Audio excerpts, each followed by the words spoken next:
Nothing contained in this podcast should be considered a substitute for professional medical advice. This content does not represent our respective employers and is purely the opinion of the podcast hosts. We are not your personal medical providers. Sorry, friends.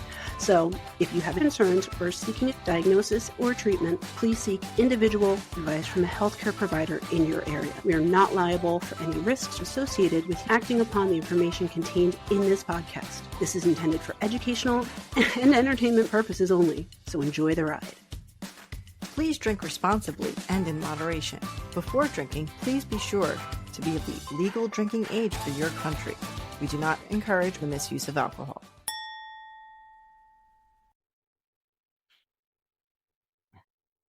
You put me on the spot.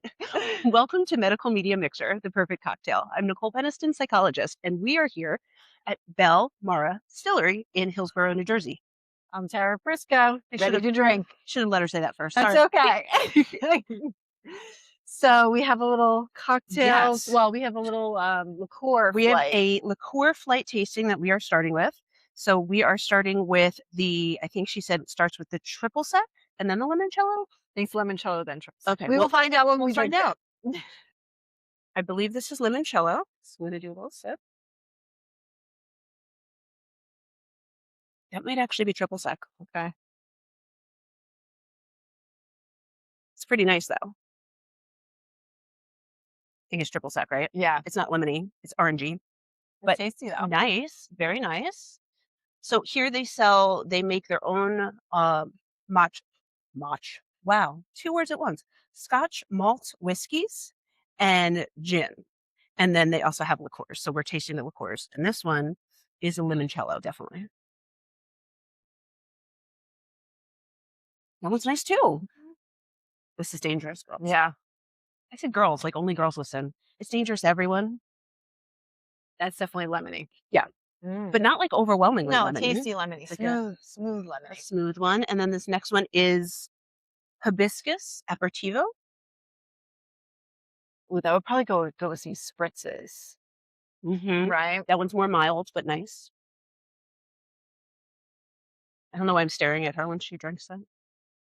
Because it's a little more like that herby Mm-hmm. botanical. So I feel like Herbaceous. kind of like an Aperol spritz, but do a like whatever that is spritz. Yeah. Hibiscus spritz. There's a- hibiscus spritz. There's a new spritz actually that we have to try, and I have to find a episode for it called the Hugo. So it's Okay. Saint Germain Mm-hmm. with the prosecco, mint, and then the splash of soda. Ooh, that sounds So good. it's pretty cool. Yeah, I just had it at a party and it was excellent. Nice. And if you like a spritz, there is Chandon, made like the champagne makes a spritz. So good. Ooh. It's called Chandon spritz. It's delicious. Okay, I have not seen that one yet. And this last one is coffee. Smells like coffee. Tastes like coffee. It's kind of sweet though. I Okay. didn't expect it to be that sweet.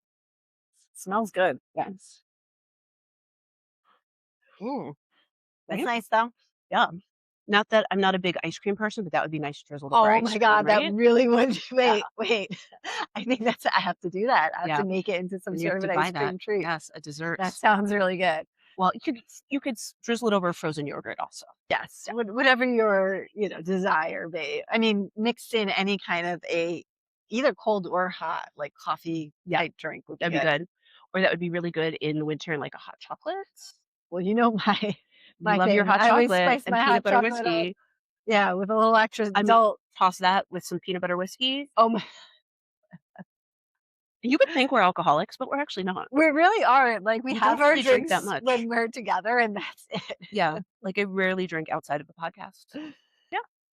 So today we're going to be doing like just similar to I think our last distillery episode where we just like talk about random shows. We may tie in some medical and psych stuff, but just like talking all the crazy stuff about these crazy Yeah. shows. And a lot of these are shows like we couldn't necessarily do a whole episode on, so we just picked ones that we like and we're gonna do little snippets about it. All right, so Sirens, which is on Netflix. You watched it when it first came out. I was late watched to it the forever party. ago. I was just like had one day, and I was like, oh yeah, it's been on my list for like 5,000 years. Let's Yeah. watch it. Yeah. But Julianne Moore, She's great. amazing. She looks amazing. I She don't know what. And does. Kevin Bacon. Does the man not age? Yeah, I wanted like the fun, chummy Kevin Bacon, That was not him in this. No, He was not the fun, chummy dude in this one. But he was still Kevin Bacon. And then Megan Fahey, I know her from stuff. She's been in stuff. But I don't like... I had to like look at my IMDb and I can't even remember what it was that I know her from. But I know her from stuff. And then Millie Alcock was in House of the Dragon. She played... Which I did not watch. Yeah, she played one of the female characters, like the mid... Like they aged them from like child. I think she was the second age.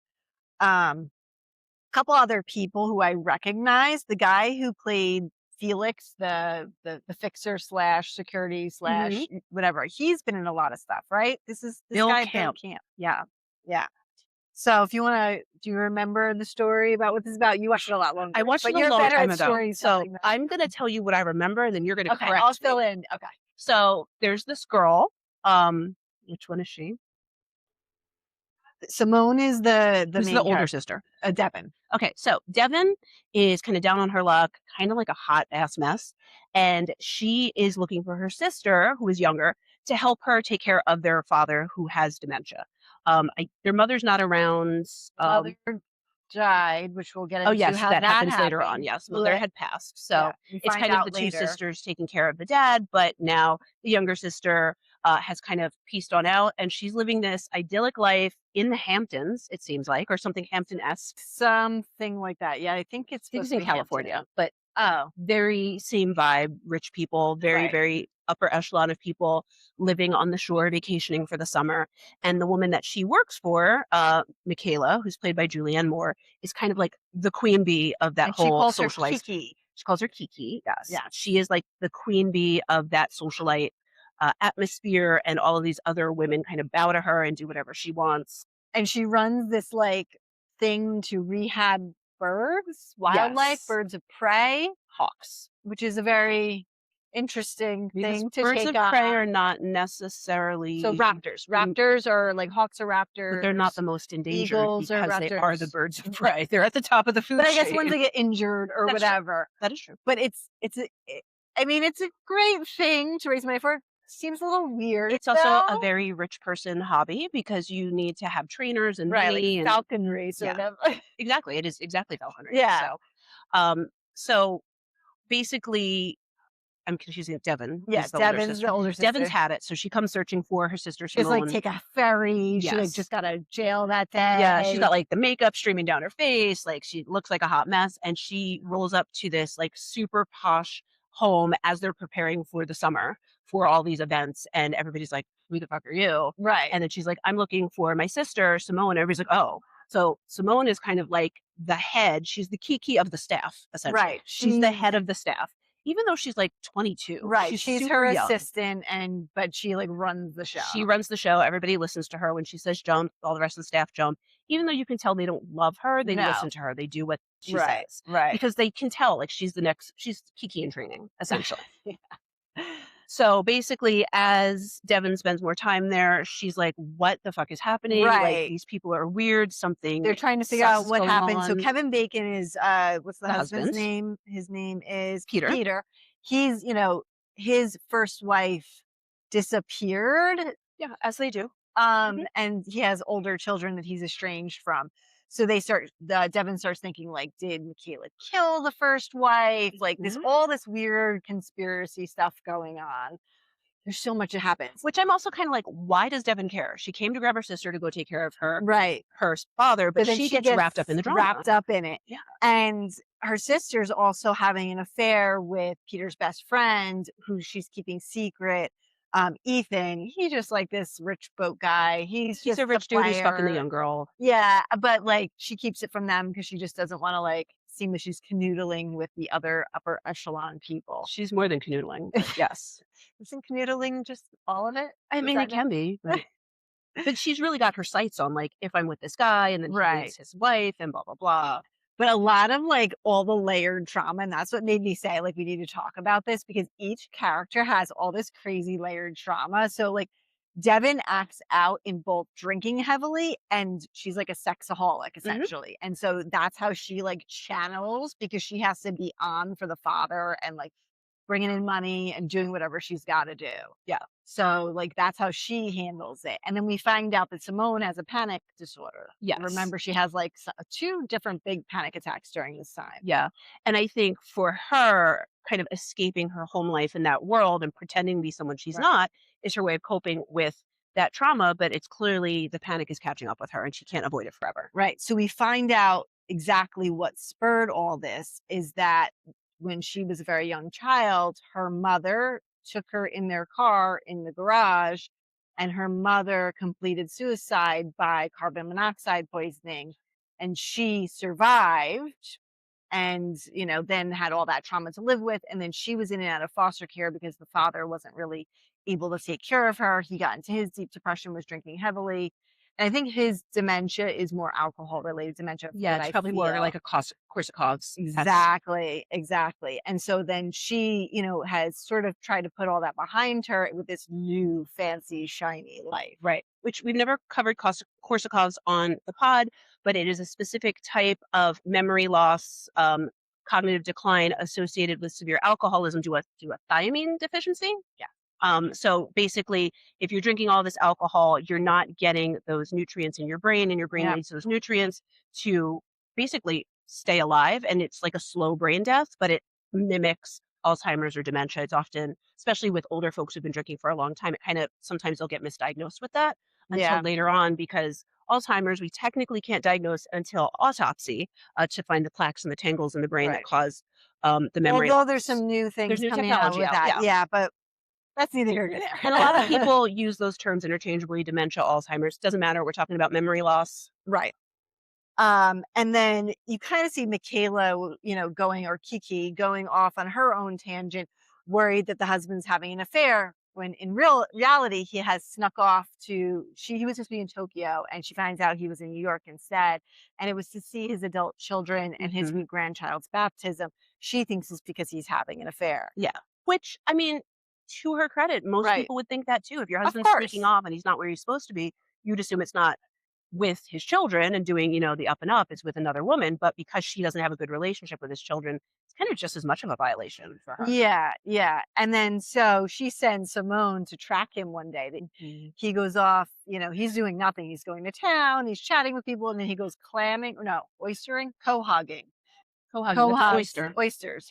So I'm like Family Guy. Yes. Family Guy is exactly what I thought the whole time. It's my only reference to cohog. It is. So yeah, they go out, and he ends up seeing that she's spying, and then they all hang out and they catch oysters together, and then he has this really awkward moment where he tries to kiss her. Yes. And that gets caught on camera by the guy doing the photo shoot for their charity. Yes, which that's another part that we didn't talk about. There's so much going on. There's so much perfection that goes into this, that they all have to look exactly the right way all the time. And there's always photo shoots and, you know, make all of this keeping up appearances. So this photographer, he probably is there intentionally to catch some of this shady shit so he can make his own money and, you know, get his own foot in the door, get up in the world, because he knows these perfect people are not perfect. Yeah. I mean, it all sort of comes to a head, like Ethan, the rich boyfriend who's canoodling with Simone, proposes to her. The father shows up with Devin's boss. Like it just all like comes to some huge explosion, essentially, that they're going to stay for the event. It's getting fitted for tuxes, like cuckoo banana stuff going on. And then there's that one like really weird part where like they're all standing on the cliff. Yeah. And you think that Michaela's going to jump. Right. She doesn't jump. But it's like all of this suspense, and you're like, what is happening? And honestly, like in retrospect, I feel like it was like a power move for her. You know, everyone loves me so much. Like, what if they lost? We didn't talk about the bloody bird scene. Oh. So where she's standing and she has this big like circle glass window overlooking the water, and her falcon that she let out into the wild after it was rehab comes back and essentially like crashes into the glass, through the glass, covered in blood, and dies. Although there is a little backstory to that, is basically she's developed such a close relationship to this falcon that it does come back to her multiple times. This unfortunately is just the last time. And it's almost like she doesn't really have that much of a reaction to it. Well, then they have to have like a whole ceremony the next day. But like when it happens, she's kind of just like... She's like covered in blood, and was it Devin, the sister, Yes. sees And it she's from like, "What the fuck?" outside looking in. Like, is this some ritualistic, crazy, Yeah. weird thing going on? Like, it gets crazy. This whole It's thing gets crazy. yeah. But like it does, like Michaela does have this sort of I take in wounded people because she had trouble. She could not have her own children, and sort of I'm mothering. Yeah. It's kind of weird. And then Peter is like sort of distant, kind of doing his own thing. It Yeah. doesn't feel like their relationship is very like Right, it doesn't feel like they're fighting, but it doesn't feel like they're connected either. They're just kind of, like, living their own separate lives in this big fancy house, which exactly. honestly is probably because she blacklisted his kids, and, like, that's not cool. But like I think the reason it's called Sirens is because this beauty and like the Well, they're all luring attracted to her men. for some Right, reason. Yeah. exactly. And then her friends I saw on your notes, The which I did 3 not know, they're friends. called the Fates. Yes, Which the if you know your 3 mythology, the friends. Fates also attract and make decisions about people and kind of, Yeah, I don't think the Fates are related to the Sirens, though. I think they're sisters, actually, in Greek mythology. I'm no I'd have to expert. Google that, It's but been many moons. I'm pretty sure the Fates are the land sisters of the Okay, Sirens. that sounds right. And the nymphs are the water sisters. Okay, Yeah. I but just it made that up, but it sounds good, right? sounds good. Yes, or like fairies and all that other crap. No, Yes. I don't know, but it's like every person in this show is damaged in some way. Yeah. And that brings it all to this like crash, Yeah. in there. Yeah. I'm trying to remember in the end. So yeah, Michaela gets the picture from the photographer, packs up all Simone's stuff. How does it end? Why am I not remembering the ending? I'm so bad. I thought Simone got to stay. Like nothing happened. She took over. Her and Simone Peter takes got over. together. Yes. Michaela gets booted. Yeah. And her and Peter get together, and she's the lady of the house. Which now. kind of works out because Peter doesn't really want her anyway. He just wants somebody there as like right, the wife figure. right, And he just wants to be able to do his own shit and not get and told what to she's do. like, it's like a blink though. Like it Yeah, goes it's from very like one quickly. day to the next. So yeah, he finds out that she kicked her out, and he boots her because everything's his. All the money's his. Yep. Everything's his.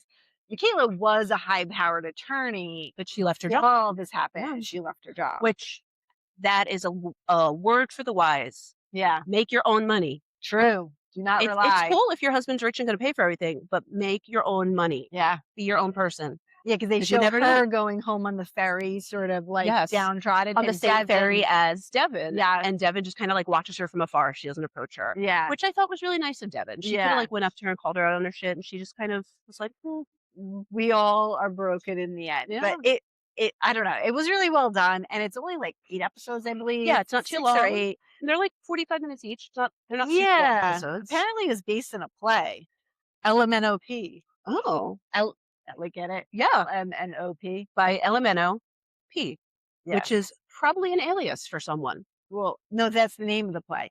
Oh, I thought It's you meant that Molly was the writer. Smith I Metzler read it is wrong, sorry. is a creator based on her Mhm. 2011 play LMNOP. LMNOP. I do think the name Sirens was a little bit more intriguing for the show. Yeah, for sure. I don't get where the LMNOP again Maybe there was something woven in that they didn't put in the into show. the play that's not in the show. But Sirens definitely is because of the setting and because you're doing it in that type of thing. Yes. It like hits just right. Yeah. Yeah. All right, you want to have another sip of our cocktail? Or shall we? Let's look at our menu Oh, yeah, and we should decide on come a up with some cocktail. Then we'll ideas. order it, and then we'll take a break and wait for our drink to arrive. Yeah, So, they have the seasonal section here, which I saw. I went to the restroom and I saw the bartender pouring the blackberry hibiscus Ooh. sour. It's whiskey, aperitivo, blackberry, lemon, and aquafaba. That looked so good. I learned what aquafaba is because I have to use it. It's fabulous water. It is foamy egg whites. Oh, okay.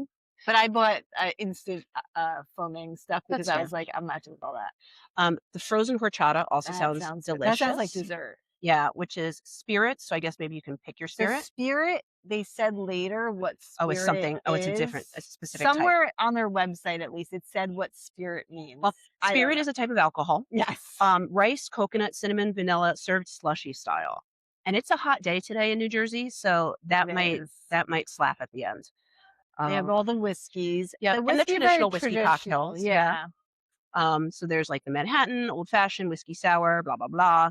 Then they've got some single malt spirits. That's here we go. spirit. So spirit is flavorful. It's like a flavorful vodka, 80 proof. a cocktail mixer or enjoyable on its own. They infuse it with botanicals and flavors that go into their cocktail. So it's like whatever you mix it with. So there's a lot of good ones here. The traditional espresso martini, which I always love. Lemon drop, limoncello fizz, not Fritz. Cosmo. They have a lot of stuff. And then the gin stuff. They have a bunch of different gin things. Yeah. Tea time meringue. Meringue. Why is my brain not It's saying meringue. like lemon meringue? Meringue. She's thinking of the dance. My brain is I'm thinking not of the processing. dessert. I only had 3 sips of alcohol. Maybe you need more water. Yeah, meringue. But you know what sounds good? Meringue. The garden spritz. It's gin, white tea, botanical blend, grapefruit, cherry, tonic, and thyme. That sounds That sounds really refreshing. good. One of us has to get that. Yeah. And then and then we did the flights. So they also do a whiskey flight, unaged spirit flights. They have a tropical gin. That's like a gin infused with like pineapple and other tropical flavors, which sounds good. And then they have pre-bottled cocktails, old fashioned, Negroni, and Manhattan. So yeah, they've got some tasty stuff All here. right, we'll pick it up and we'll let you know what our next drink is on the next segment. Yeah.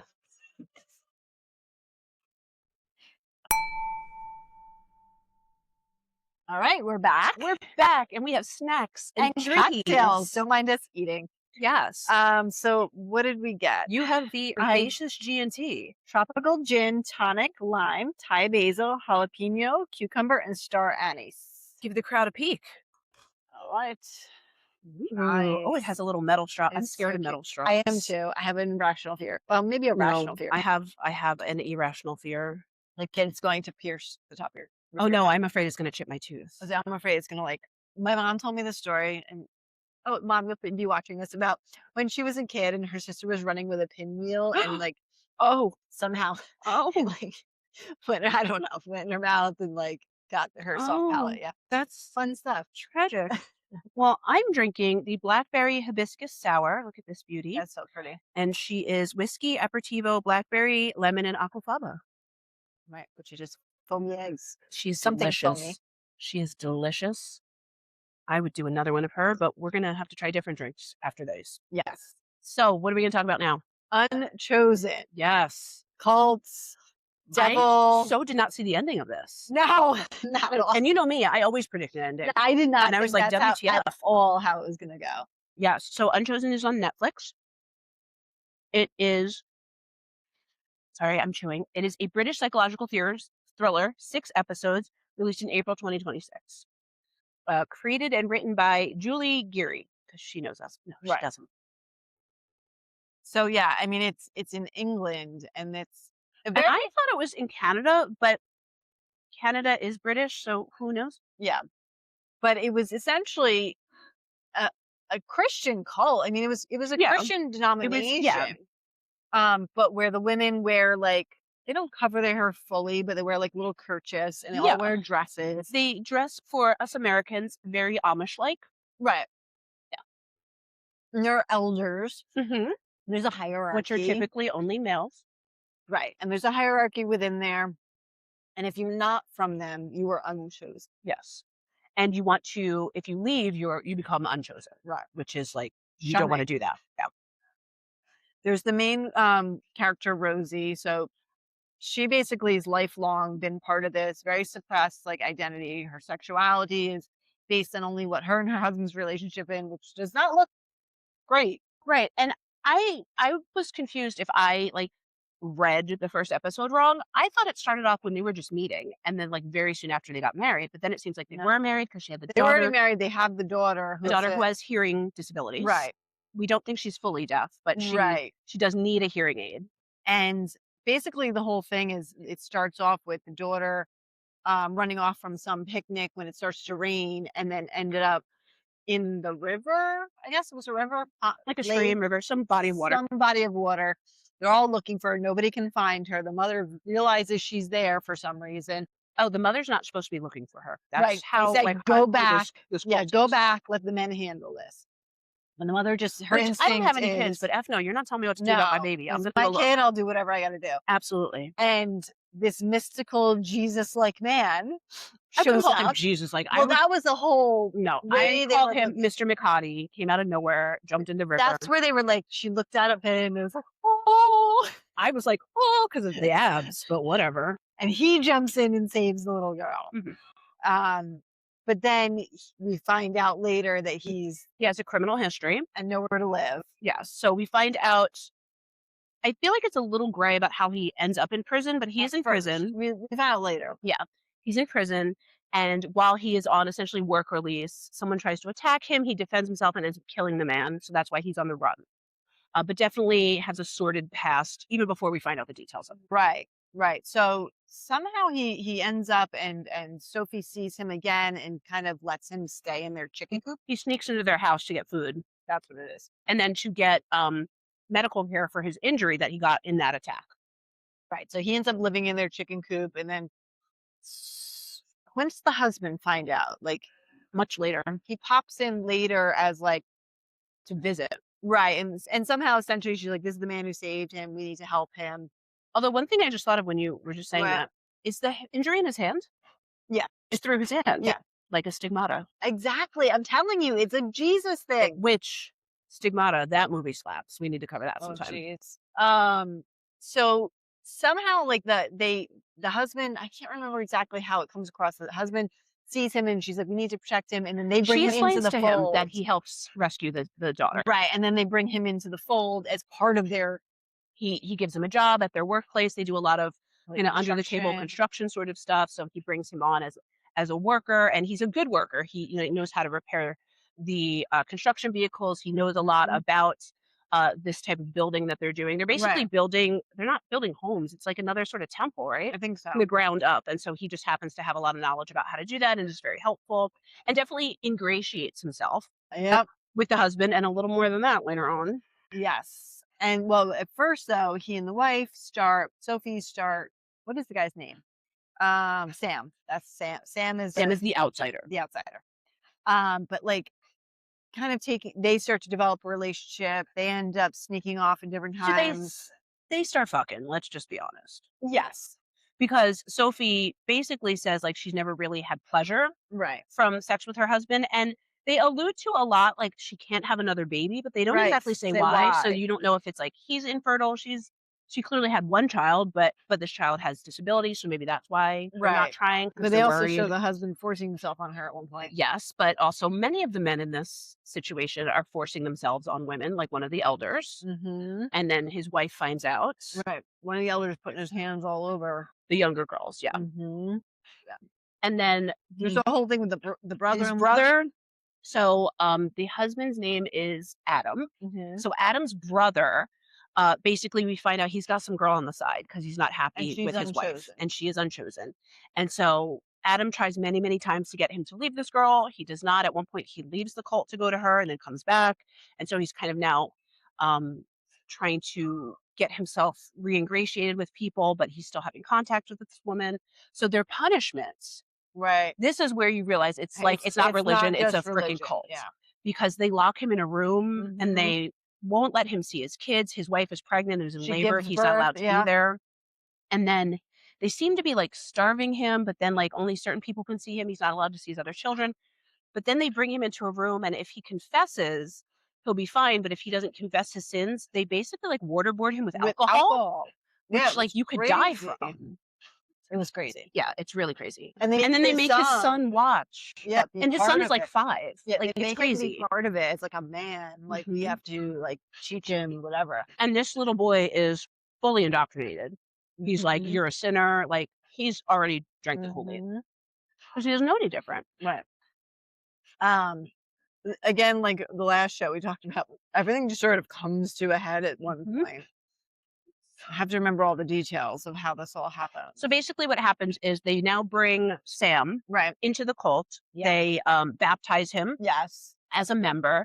And just as he's ingratiated himself with Sam, he's now with Adam, he's ingratiated himself with the other elder members. They basically make him like one of them, like an elder. He gets moved up very quickly. He gets moved up very, very quickly because he's kind of a con man. For sure. He's 100% a con man, so he knows the right things to say, the right things to do, but he also knows, to keep Rosie's secrets and all of this stuff. So he's playing both sides, both angles, And Rosie thinks that the two of them are going to just run away together. Right. That's her whole thing. I'm ready to leave here. Let's Mhm. take my daughter and go. And she even convinces the elder's wife. Yes, the elder. So the one elder who was His name molesting is the younger children. His name is Mr. Phillips. Yeah, Miss Phillips. She basically gets her to help her out because, and we find out later on that Mrs. Phillips, her son, was he gay? And that's why they kicked him out? I don't know exactly why, but he's unchosen. So basically, it's one of their children is kicked out of the cult. I believe it's because he's gay. Maybe, yeah. And so she misses her son and wants to have contact with him. And so she's already kind of got like one foot out the door, sort of, but now finding out that her husband is now attacking these younger women and all this Right. stuff is happening, she's kind of like, fine, I'm in. I'm going to help you get out. We're going to get out. Yep. And at one point she walks in and on her husband touching one of the girls. Yes. So she can't, turn a blind eye anymore. She's seeing it right in front of her. Yeah. And there's a whole lot of like blackmail that happens too. So Sam, there's this whole point where the brother-in-law, who is unchosen now, who was kicked out, is Mhm. coming back to tell them what he heard about Sam. He saw him on the news. He realized Mhm. he's a bad guy. Sam's like, they can't know that I killed the girl, basically, is what got him in jail. Yeah. He's in the car with the elder. But he killed the girl by accident.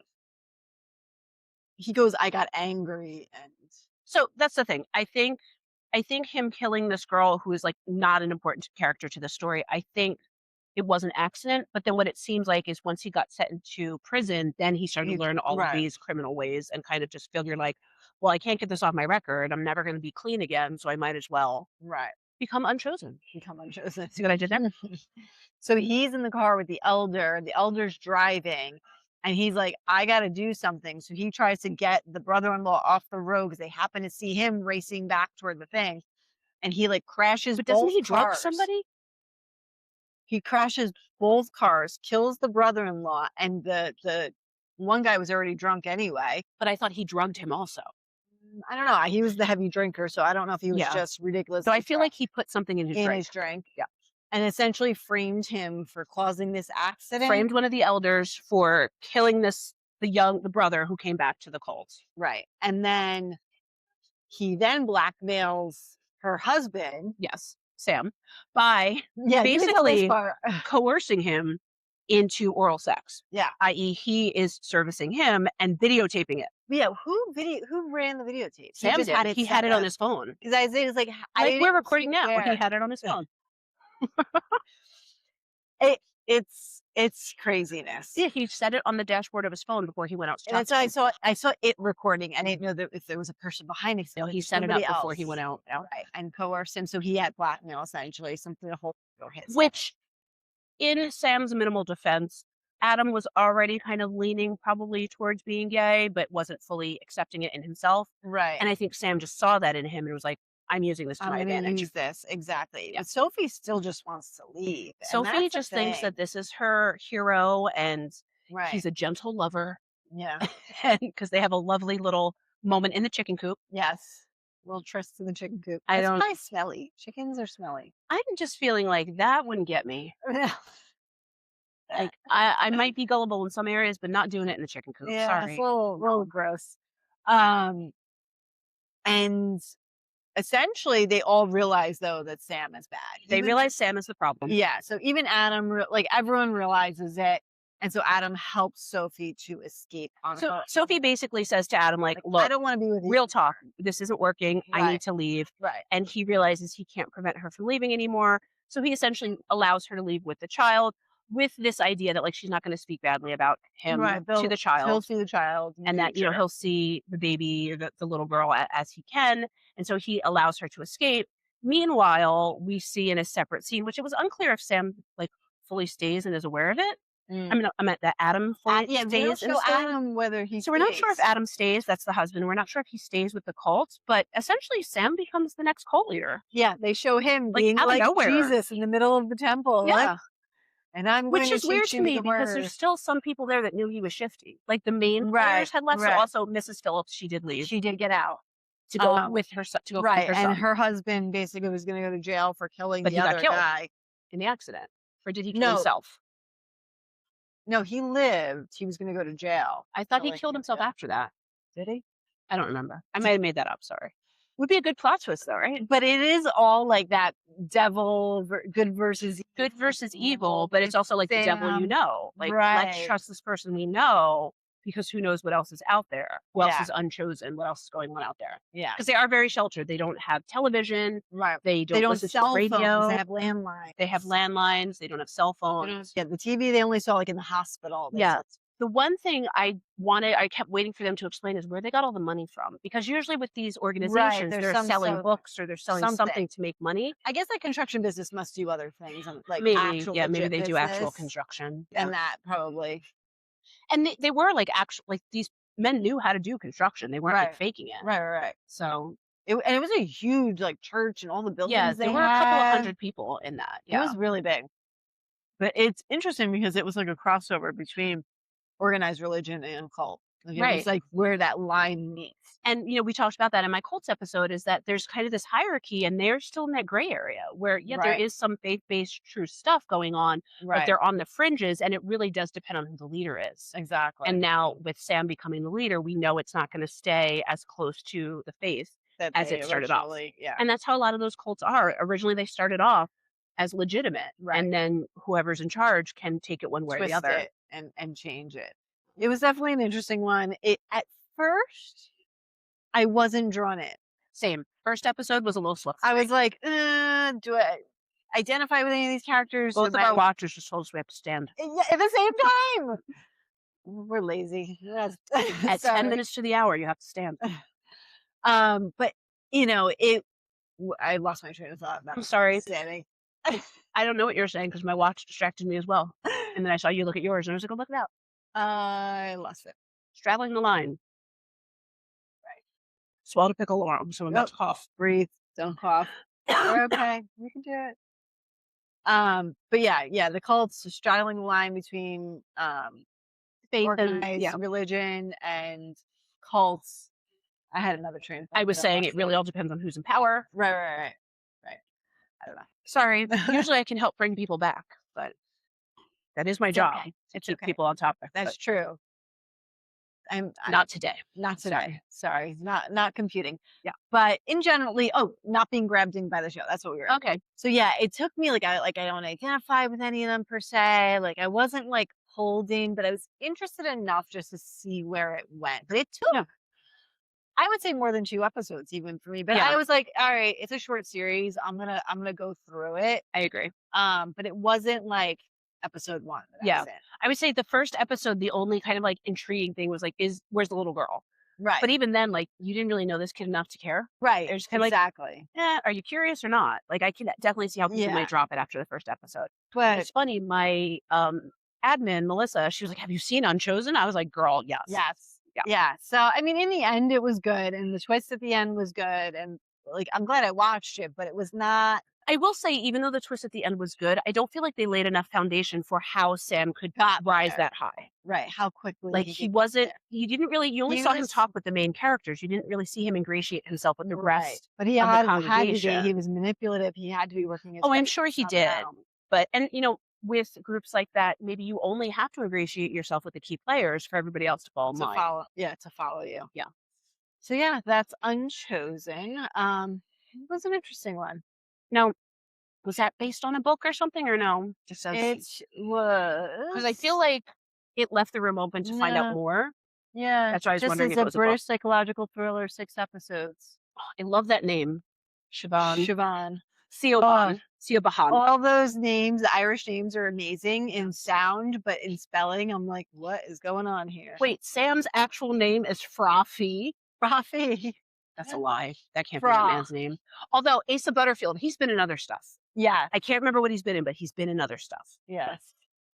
And people are probably screaming at us now what he's been in. Siobhan, I know how to at least pronounce. Siobhan. Was it Ashlyn, which is Ainsley? Yes. I don't know. There's a couple of them. What's the other actress? Sorcy? Yeah, Saoirse. Saoirse. Beautiful names. Beautiful. I just cannot spell. Beautiful name. It's just not our brand of white that we know how to say. Sorry. It's true. All right. So we'll pause for a moment and we'll kick off our next topic. We will. I need another drink. I don't know about you. I didn't realize we have background music too. I know. Like, I wonder how that's going to show up It's on the Paramore, but I love it. I don't know if they can hear it though. We're just dancing to music in our head. So we're back, and now I have a new drink. My drink is the Garden Spritz. It's pretty. It is gin, white tea, botanical blend, grapefruit, cherry, tonic, and thyme. It's very pretty looking. And you're afraid of the metal straw. Yes, I'm not drinking out of the metal straw. It's a death wish. No, it's delicious. It's not as sweet as it looks. Okay. Yeah, the pinkish peachish. Yeah. I mean, it's not sweet, but it's not as sweet. Yeah. Don't impale your eyeball with a straw, okay? While avoiding you were trying to avoid New fear unlocked. Thank you. Straw coming out of drink. Straw's not in drink now. Thank you for that. And I've been having weird eye pressure issues, and the straw would have went right through that eye. Yeah, Thank let's you. not pop the eyeball. Thank you. Yay. So thank you. now that my newest fear is unlocked, what are we going to talk about now? The murder of Rachel Nickell, not Nicole. Right. Nickell. So this is a brand new documentary. Yeah, like just came out on very Netflix, recent. and the dramatization called The Witness also came out the same day on Netflix. So I think some people might be confused because they're like, oh, is that the one where like the little kid witnesses his mom getting killed? Yes, they both are. Yeah. It's the same story. It's the same story. I watched all of the documentary and 1.5 of the 3 episodes of the dramatization. I just was too tired to finish. So I didn't watch the dramatization, but what I saw from the preview is it looks like the casting looked pretty like it spot on. looks pretty spot on. The Like, guy who plays the actors looked a lot like the like- real people. Exactly. Although I will say, the real dad, even now, like when he was like, he can get it. He looks good. And blue eyes. Yes, He's sir. He's a good man too. He is. He's a good man. He was looking out for his son. He loved his wife. He wanted to solve her murder. Yeah. But that dark skin and light eyes, hello. So yeah, the story is originally this. What is the mother's name? Rachel, obviously. I was gonna say it's right there in the title, girl. She's walking with her son. They go to this park called Wimbledon Common, Which is in Wimbledon. right? The famous Wimbledon. Which is right outside of London. With her two-year-old son Alex, and she's brutally attacked and murdered in broad daylight, Out of nowhere. like stabbed 40-something, 41 times, I want to say. and sexually assaulted. And essentially they find just like her and the son, like Yeah. he had walked a little bit further off. Yeah. feet, And a whatever. dog walker found him, and who basically he was, this little baby looking for help for his mom. Yeah. And at first the police had really nothing to go on, like Yeah. literally nothing. No forensic evidence, no eyewitnesses, nothing other than the 2-year-old. Yeah. Which, if you've met a 2-year-old, Right. they're not real not- forthcoming on They're anything. not reliable narrators in normal circumstances. They're not even going to tell you what they had for lunch or and what you they can played with. lead their questions very easily. And I will say something they don't talk about too much in the documentary is most 2-year-olds are people pleasers, so they're telling you what they think you want to hear. Right. Although I liked him, his little saucy self, He was multiple times kept telling them, "I'm not going to answer that." Yeah. Or he said some like very British phrase. So they showed like these videos of these forensic interviews with this child. Oh, he kept saying, "I'm not going into that bit." Yes, I Which was love the little like they sound like little adults, little tiny British Yes. children. They are beautiful and adorable, and I wish Yeah. like you sounded as smart as they do. But it's really heartbreaking to see them doing these interviews with the psychologist and the dad trying to get information from him. And there are multiple times where he's like, "I'm not telling you about that." And I don't even think it's him not knowing what to say. I think it's too hard for him to It's talk true. about it. Yeah, I mean, And this that's is his way of expressing it. absolutely brutal. Yeah. And so they gather from some information from him that the guy he was wearing a white shirt with his belt outside the shirt, kind of like a tool belt. So that was one clue. Yes. And he had And like a bag. khaki pants on or And something. some sort of a bag. He had he a was big carrying. bag, and he took a Knives weapon out of the bag. out of the bag.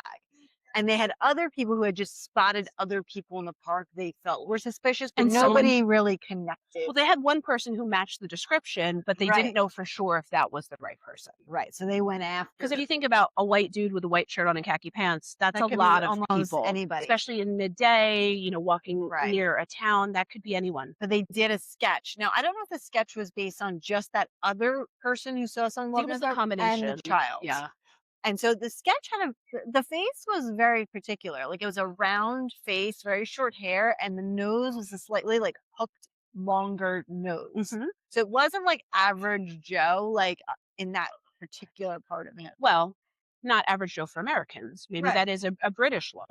You It know, might be, yeah. certain cultures have certain very Looks. common features. True. So, Um, so what they basically did was they identified this one guy who this person saw walking that was creepy and kind of fit the description and the composite. well, let's not be wrong. He was creepy, He was creepy, but so he wasn't this particular brand of creepy. so they found out that he liked to sunbathe nude in the park, that he had online chats or what were they calling it?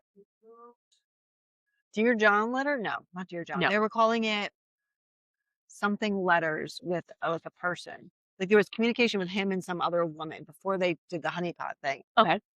They kept calling it something, not Dear John. And it wasn't a term It that was like we use in the US. used, yeah. It was a British term. But essentially like Lonely Hearts Club, maybe? Mm. Lonely Hearts A Club. Lonely Hearts letter where it's basically They were communicating. yeah. So my understanding of that, at least from that time, was, and they still do this sometimes. This where was people, in the 90s, yeah, right? it was in the 90s, and people still do it now, where you'll post like a want ad in the Right. newspaper about like, oh, single Right, white female looking for blah blah looking to blah. mingle. So apparently he was interacting with people in that way. And they had pointed out that he had some creepy things he was saying, some tendencies. He had some that they unusual felt- things in his home. Right. In his home, he had He had a lot of weapons in his he home. did, and they also it's always satanic panic because he had like some sort of symbols of something. Yes. He had occult symbols, but I don't think they were purely satanic. Right. Yeah. So he had like a ram's head and stuff like that. But then Yeah. wasn't his last name like Steer or Head? Like his last name did connect to these symbols in some way. what was his I want to say it was like Ram. Colin Stagg? Yeah, Stag. That was what There I'm you thinking of. go. But like he had like pictures of Yeah. rams and Pagan stags. zodiac imagery. But a lot of them were like stags. So I'm like, well, that's his name. Like, Right. it's weird, yeah, but like, yeah, the connection's right there. He was a little creepy, but essentially the police launched this like covert operation, but like they should have known from the beginning that that was not going to hold up very well.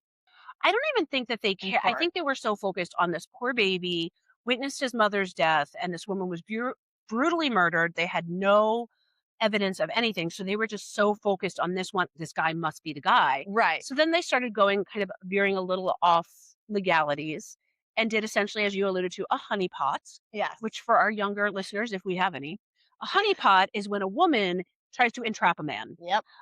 Typically, a honeypot is used, like that term is used when it's like a spy or like the police trying to entrap someone with sexual means. Like a hot woman likes you, but that hot woman is an undercover cop or a Yep. spy or something like that. Yep. And so they got him to talk about more of his fantasies, more things like that. And then they brought him in and interviewed him and showed him pictures of the crime scene. Do you remember this whole thing? And that later he told this woman details about the crime scene. Right, but he saw the pictures. So Right. it wasn't like, Exactly. yeah. But essentially they went after him and tried to convict him. And he was cleared. Yeah. So the judge ruled that that evidence was inadmissible because it really was was coercive deceptive. means, yeah. Exactly. And he actually ended up getting money in the end because He did. they really smeared his name throughout the press and Yeah. everything. And they do interview him later on in the documentary when they actually have found the actual person. He said that he couldn't really live his life. Right. And, he was constantly trying to hide from people or dismiss these negative rumors about himself. They never really went into like what his weirdness was, like Right. what was that caused from, or what was the excuse, or was he just quirky? I feel like they kind of, once they're like, it wasn't him, they just like dismissed everything. Yeah. But he had a lot of questionable stuff going on. Yeah. So, I mean, in the interim, while this was all going on, the father took the son out of the country. They lived elsewhere. So before that, the police were really, and there was a psychologist, a child psychologist working Right. with the police. They really were hounding this poor child. Yeah. They took him to the crime scene, Right. and it was in a park. So he's, running along the path, like thinking, oh, I'm going to the park to play. Mhm. And then he trips and falls and he's upset. And then they're making him walk a little further. And you can tell he's starting to have memories of this area that are negative.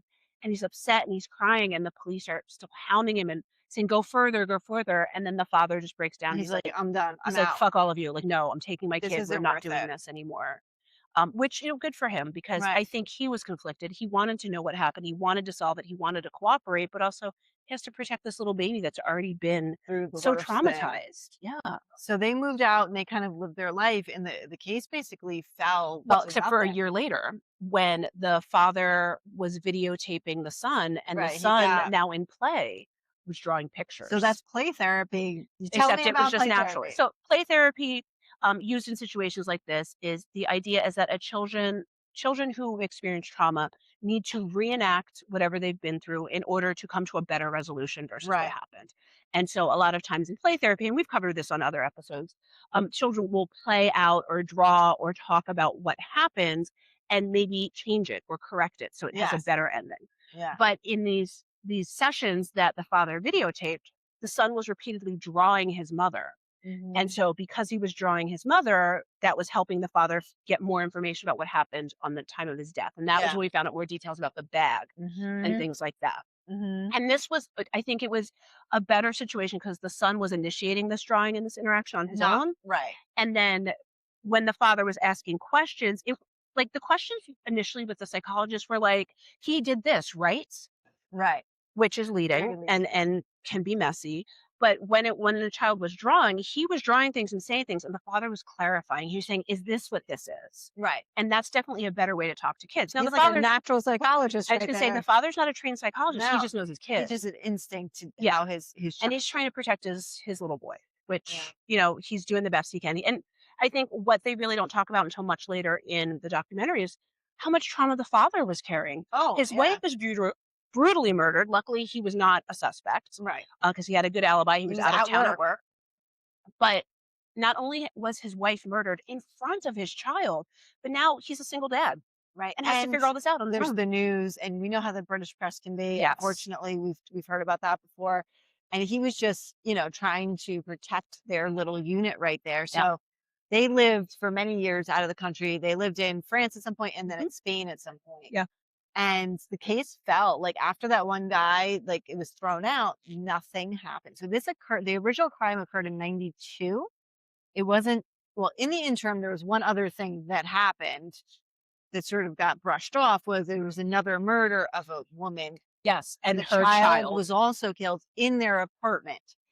And those investigators brought it to these investigators, said, "Do you think this sounds like it's related?" And they said And no. they said no. Even though it was basically same scenario, except this happened inside someone's home versus out in a park. Right. And so nothing happened until between 2002 and 2008. So 10 to 15 years later, DNA, they were able to extract better DNA from the original crime scene. Which luckily they preserved that stuff. Right.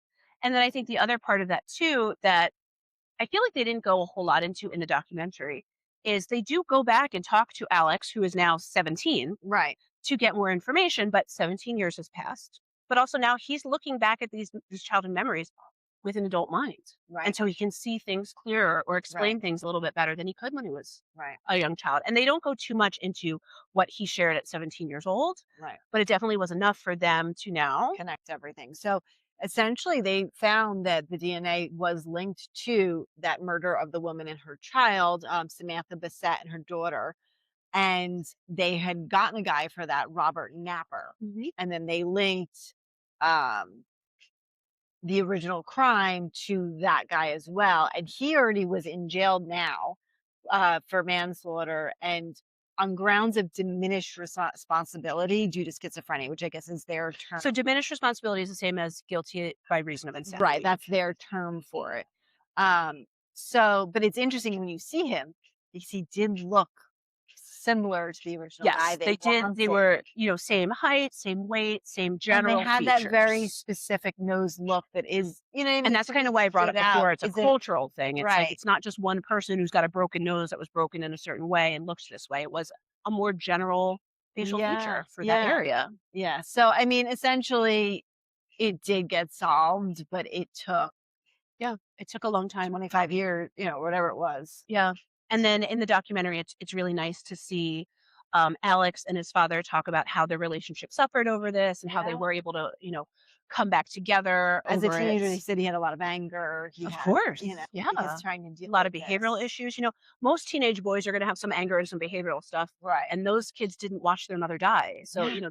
of course he's going to have a lot of, you know, things that he needed to work through. But in the documentary at the end, he seems like a very well-adjusted young man, He given everything he's does. been And he through. looked like the father too. He does. They were like Hotties. hotties. That was They were a so- very lucky woman to yes. have you such a know. beautiful son and to have such an amazing husband. I mean, he did his best to protect well, and she that was boy. beautiful too. Like we Oh, should yeah. not like And she the was like super profile was quality. very similar of both female victims. With these Yes. blonde, Very attractive blonde beautiful women with a young child with Yeah. them. Yeah. Yeah, it was very, very similar. And they did talk very briefly when they're first kind of profiling Rachel's murder is that what it seems like happened in both situations is that the child was almost used as a pawn is if you don't do whatever for me, I'm going to kill your child. Right. And so both of these mothers were trying to protect their children first. Luckily, Alex was able to get away, but this other daughter didn't. Right. And both And it may have been because mothers they were in the house, so like she had nowhere to run to. both mothers were killed by stabbing. The child who was killed was by suffocation. Yes.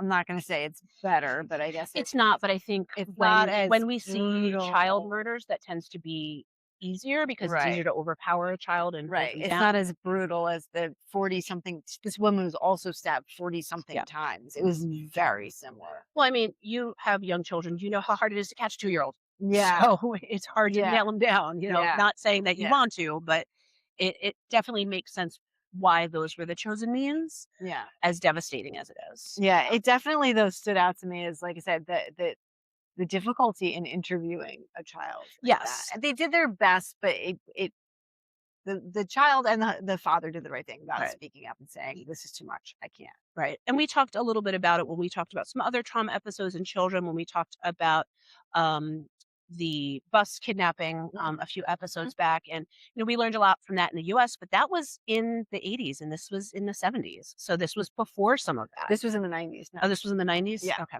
So, the timing was a little bit different. Obviously, there were very different crimes. And so we don't necessarily translate that. And when I covered that episode, I talked about how there's very specific ways to interview a child sexual assault victim. Yes. That is very different from a kidnapping victim, from a murder victim, from a witness of a murder. So I think we're still learning about this, but we have learned now in 2026 how children think and how they process information and how they talk to adults and read those expectations and how that can shape some of those interviews and just being really mindful of meeting the child where they're at, not giving them or leading them in what they think that you want them to say. Well, that it's so easy. And a toddler, they just, okay, sure. Well, and the other thing that happens a lot in the interviews with Alex is toddlers have a very short attention span. Yeah. So there's many times where he just walks away and is doing something else. If you ask them what color something is, I mean, they're not all pinned down at that point. Even if they sort of know their colors, they could just pop out with some other answer just for fun. Or there's one point where they show him something. I think it's a drawing of his. They show him to it, and he's not even looking at it. He's like, "Yeah, it's this," and they're like, "No, it's not." And they're like, "He's not looking at it. He's two. He's just trying to he's in his own shut world. You guys up and move on and play." And then things about these two grown-ups plus your dad, because there are two people in the room. They blacked out the face. I think he was an investigator. He might have been. Maybe he's. Sometimes the investigators then go undercover, so they black out their faces. But he's in this room with 3 adults asking him all these questions, and he doesn't want to talk about it. No, not at all. And most 2-year-olds don't want to talk for more than 5 minutes. So no, they're not going to want to talk about a murder. No, definitely not. But yes, I don't want to talk about that bit. So I know. I just want to squeeze it. I know. But I just love that he advocated for himself in that way. And he was like, I don't want to talk about this. Can we stop? He was very verbal too for his age. And very intelligent for his age. So that's almost harder because you understand a little bit more. Or you don't know what he understood, what he didn't understand. Right.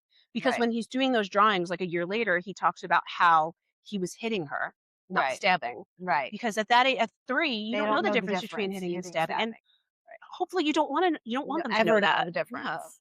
Yeah. All right, we need a palate cleanser. We've got one. We've got a lighter. Really that one was a heavy one. Yeah. But we have a really beautiful palate cleanser. If you guys have not watch these shows, literally pause the podcast and go watch them so right now. Love so much. So we're talking about Jury Duty on Prime. Yep. and then the sequel, which is Jury Duty Presents Company Retreat. So the premise of both of these shows is that they take this unsuspecting young man, 2 different young men for each season, and they place them in these situations where they think they are part of a group, Right. and everyone else in the group is an Are actor. And I have to say, these actors are fucking phenomenal. They are all so good, and it's like every time I watch these shows, I think about like how many really great actors there are out in the U.S. who don't get Yes. these big parts. It's like these are the These folks. are those people. These are those people you've never fucking seen before, but they kill it. Yes. And it's like, thank God they have shows like this where like people now see them because Yeah. they're amazing actors. Yeah. And they just seem like amazing people. They did. I mean, it's hard because she blurs the line between character and But like what at you the know. end, At the when end, they were reveal that so they're sweet. actors, they're just so loving to these Yeah. people. And it's just such a sweet. So I'll give the premise of Yeah. each season and then we can talk. Sure. So Jury Duty is exactly what it sounds like. They pull together a jury and they are told that they're doing a documentary on juries. So that's, what gets rid of, the cameras being around all the time.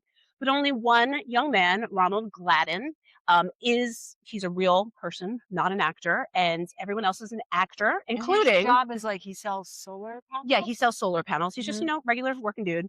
And he gets called for jury duty, so he decides to serve. And everyone on the jury is a normal person, with the exception of the one and only James Marsden, Marsden. Yeah. who is a phenomenal actor. You've seen him in a lot of things, but he plays himself. He says he plays an elevated version of himself. Right. No, I feel like that's just a him. little authentic. He's a little off the wall. Yeah. So that's the first season. And then the second season of the show is Company Retreats, where this young man, Anthony, I forget his last name. Yeah. Anthony is hired through a temp agency to work at a place called Rockin' Grandma's Hot Sauce. Yes, as the assistant. As the assistant to the CEO, and the CEO is planning a company retreat. And all Anthony knows is that it will be his final company retreat because he is passing on the CEO title to his son, Dougie Jr. So Doug is the head, Dougie Jr., who is very sweet, but just kind of a hot fucking mess. mess. I think he lived in Jamaica for a while. Jamaica man. Yes. Yes. And he's wearing like the Baja like Yes. sweater or whatever. And He's a big old white dude yeah. trying to act Jamaican. And Yes. nobody's buying it. Everyone's very uncomfortable by it. But I love all of the characters. It's Yeah. so heartwarming. But the way they do this is they push these unsuspecting people into situations where they have to make a decision whether they either act on the right Yeah. thing or just sort of go along with what's happening. So And it's kind of a cross between like a reality TV show and that show, if you guys have seen it, What Would You Do? Where Yes. people are put in a situation where they are expected to act or to speak up for someone else and to see how you would react when you're put in that ethical dilemma. situation. So in the first season, it's jury duty. So obviously they have to decide this case. And Ronald is really placed in the position of being the one dissenting jury member. And if he's Yeah. going to speak up for the innocence of this person, Right. which he does Yeah. in the end. And then, they find out, hey, we're all actors. And it's Yeah. very, very sweet. And then in Company Retreats, what happens is these bad guys come in, essentially trying to buy the company during the retreats. Right. And it's up to Anthony, through a very awkward set of situations. Yes. It's up to Anthony to stop. tell Doug, the CEO, not to sell the business. Because these people, instead of continuing the hot sauce company, were going to go and fire everybody and change everything. Yeah, build condos on their fields of peppers, essentially. But each of the characters is out there a little bit, pushed to the edge of the typical like office mom. Yeah, they're a little bit more eccentric. There's like the guy who makes the food videos. Yes. There's Snack attacks. There's the girl who's the IT girl who's like afraid of the sun and socialization. I love her. And then she's super into the evil CEO. She's Yes. she's hot. They're just pushed a little bit to the And then edge. she gets the lobster allergy at the Oh my the God. crab allergy at the end. Oh my That God, is so funny. hysterical. But they call when they do the reveal at the end, they show like the behind the scenes But how they build the sets, how they build the premise, how and the they actors call know each the other. person the The hero. Yeah. And I love that because and you're really building an entire season On one person. hoping that they do the right thing. Well, and it's funny because I don't think it happened in the first season, but in the second season, they said that Anthony was doing things ahead of schedule. Yeah. He was doing these hero-like behaviors before they had plotted out that he would have the opportunity to do it. Yeah. And so he was kind of almost speeding along Process. the process. Yeah. And then for some reason, the weather interferes and there's a forest fire. Oh, yes. So then it interferes with their recording and they're like, Yes. but the hero has to go this way. And it's just, they work it out. And it's just so, I think the best part about both seasons is it shows how these two young men that they randomly picked and bet an entire season on showed what it is to be a good person. Yeah, they were really amazing people. I don't know that I could like butt myself in and speak up that, Yeah. loudly about something where Because I'm you also just have to the think temp. they've had several days of really connecting with each Right. other. It is a more intensive They where you're develop a spending relationship, a true relationship. a very short amount of time, but all An day, intense all amount of very time. intense with each other on the jury and the company retreat. Well, and they did show on the behind the scenes with company retreats, this was 24/7 for them. Yeah. Because it was a company retreat. So even when like the recording cast, the behind the scenes went home, the actors still had the same had to stay character on. because they hung out after dinner or they talk in the middle of the night or they get up early. And so they had to be on all the time. But some of those scenes, like when they're playing Uno with each other, they're all just hanging out in somebody's room playing Uno. And like, yes, they're all in character, but you could tell they're also just being themselves. Yeah. And just hanging out and having a good time. Yeah. And I think in the end, it looks like they built these friendships They did. outside of it afterwards. They which was did. When that really one actress, cute. she says, being an older person Yes. and having a younger person, like Yes. seeing her right. and not And ignoring for her and valuing yeah. her. Oh my gosh, that was like It so was like tear-jerking. so sweet. Yeah. It was, Well, the most important thing we should say, yeah. which I think was crazy. I don't know if you know because it's not on your. Oh, Yeah. it is on your notes. The first season, Ronald, an actual guy who was just being himself, was emanated for a motherfucking Emmy. Yeah. This man was literally nominated against actors who have crafted their art for years. For He just was nominated for an being- Emmy for just being himself. Yeah. He didn't win, but still, like that's crazy. Yeah.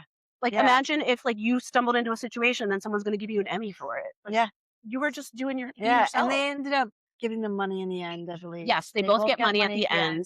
I don't remember how much Ronald got, but Anthony got $25,000. Yeah, something along those lines. Which they never fully say it, but throughout the season, he alludes to many times being a dad yeah. and having a young son. Yeah.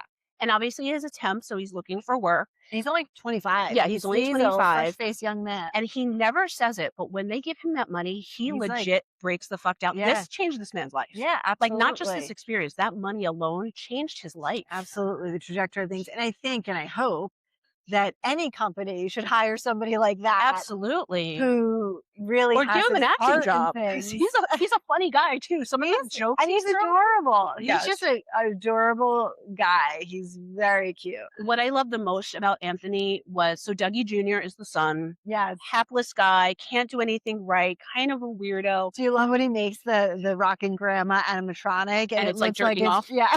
Yes.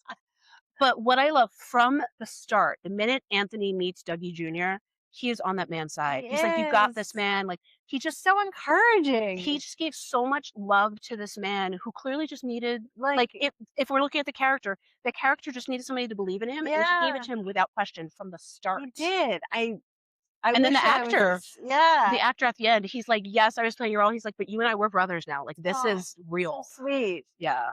I wish I was as good as these people. Like, But I think that's the thing. I don't think for either one of those seasons, Anthony or Ronald, they were just being themselves. So maybe we all do these things and we don't realize the impact it has on I mean, they said, I think the interview process. So there was an interview process because it was both, they were in a documentary and they were getting a job / Yes. on jury duty. So Yeah. there was a So way there was to some vetting weed process. through because they had to find these character traits Yeah.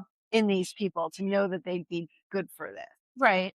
But I also think, a lot of people are inherently good. And unless you're put in Yeah. a situation, you don't Yeah. necessarily show it. Yeah. I was curious, though, why they didn't pick a woman this season. I am curious too, and whether there'll be another one and And whether it'll will be a woman. because Yeah. it was two back to back. Yeah.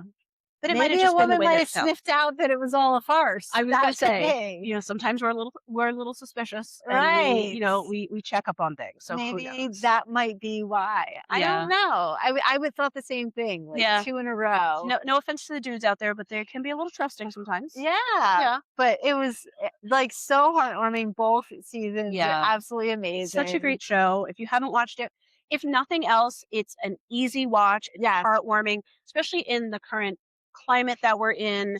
If you just want to watch something that's just going to make you smile, Yes. this is going to do it. It's just going to make so you smile. sweet. Yeah.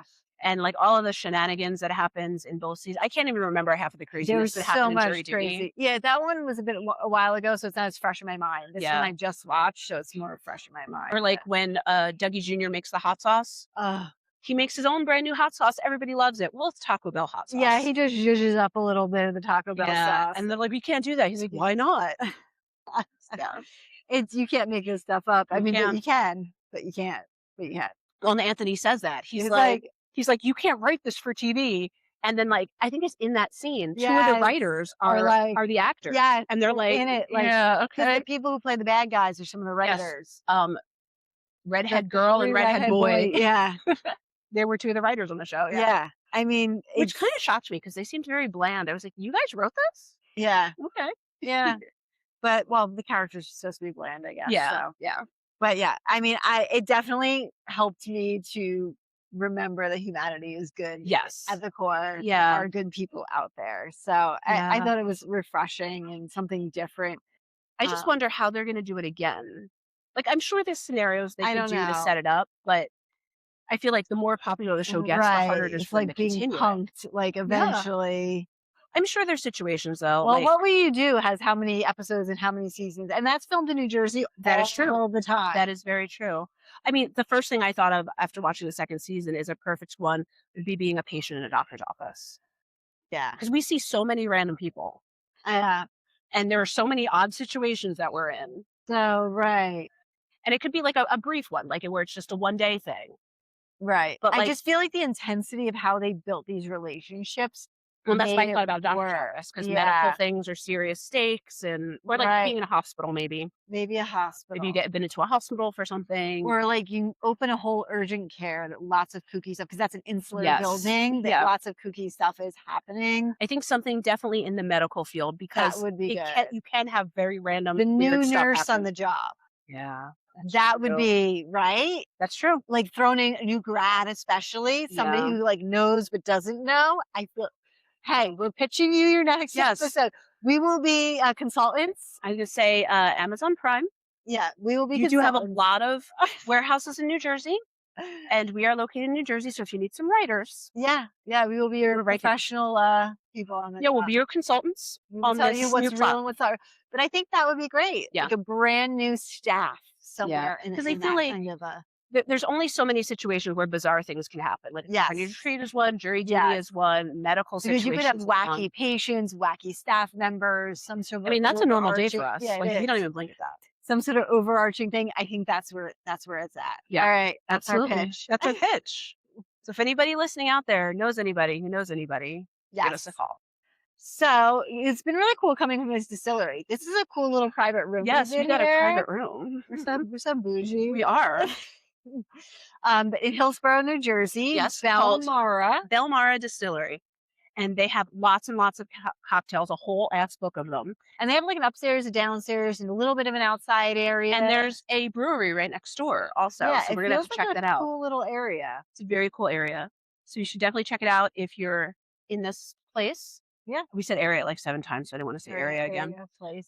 They've got cute little snackies. So there's great stuff here. So we highly recommend it. We will link them in our socials. And show notes, of course. And show notes and all of that stuff. So. And we'll link at least some, either Wiki or IMDb for all of the things that we covered here, so you know where to find them. Absolutely. And wait, last thing. Oh, we didn't do our cocktail jelly beans. Yeah, very quickly. Really quick. We'll do jelly beans. So these are cocktail flavored jelly beans. I'm just going to hand you a random one, and you're going to tell me what you think it is. I have to know what my options are. No, just eat it, and I'll tell you. It means pink. It's pink, so I'm going to eat a pink one too.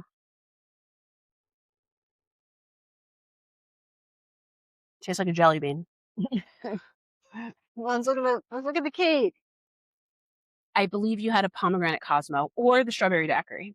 I was going to say strawberry daiquiri is what came to mind first. Then this might be the pomegranate Cosmo. It's the other pink one. This is solid pink. The other one had dots on it. Yeah, mine had dots on it. Okay.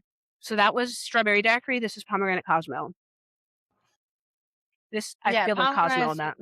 And pomegranate's a little more tart. Would you like another one? Yeah, we gotta try all the flavors. Oh, we should try all of them. Okay, try that one. We have to. This one is Pina Colada. I don't know why I said it like that.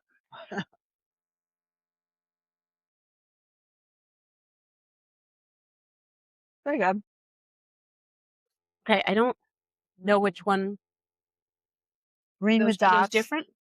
Solid green and green with dots. Okay, well, you eat one of them. One's going to probably be margarita. One's going to be like appletini, I assume. Margarita and mojito. Mm. The dots are dots. margarita.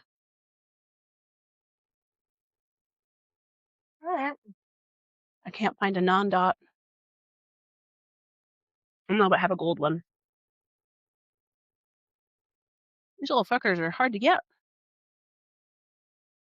I think you ate the only non-dot? I have it here. I did not eat it yet.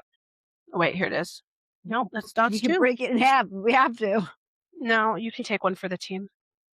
This is supposed to be, what did we say it was? Oh, mojito.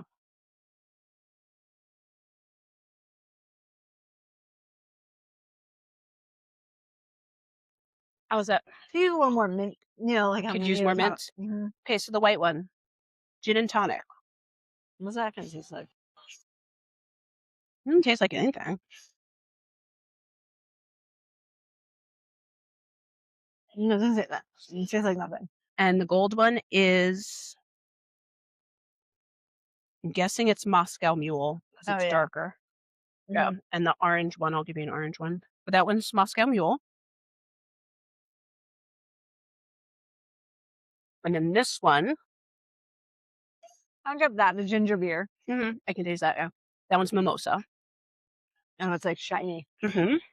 Metallic. That's got to be good for our digestive system. Yeah,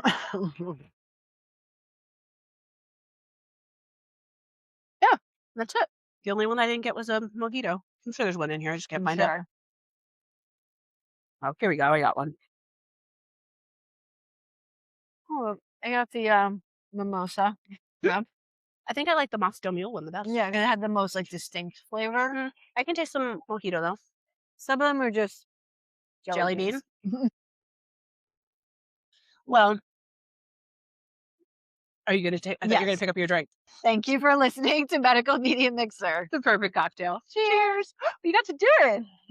Have you ever done it before? On our in-person ones.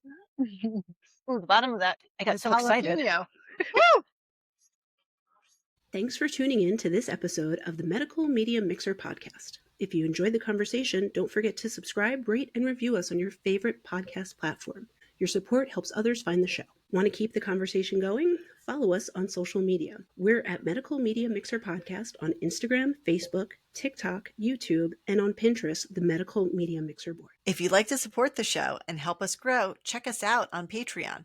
Patreon.com/Medical Media Mixer Podcast. And on Buy Me a Coffee, buymeacoffee.com/Medical Media Mixer Podcast. If you have a topic idea, feedback, or just want to say hi, send us an email at medicalmediamixer@gmail.com. You can also stream all of our episodes and find more info on our website, medicalmediamixer.podbean.com. We're available on all major podcast platforms, so no matter where you listen, we're there. Thanks again for listening, and until next time, keep mixing medicine and media.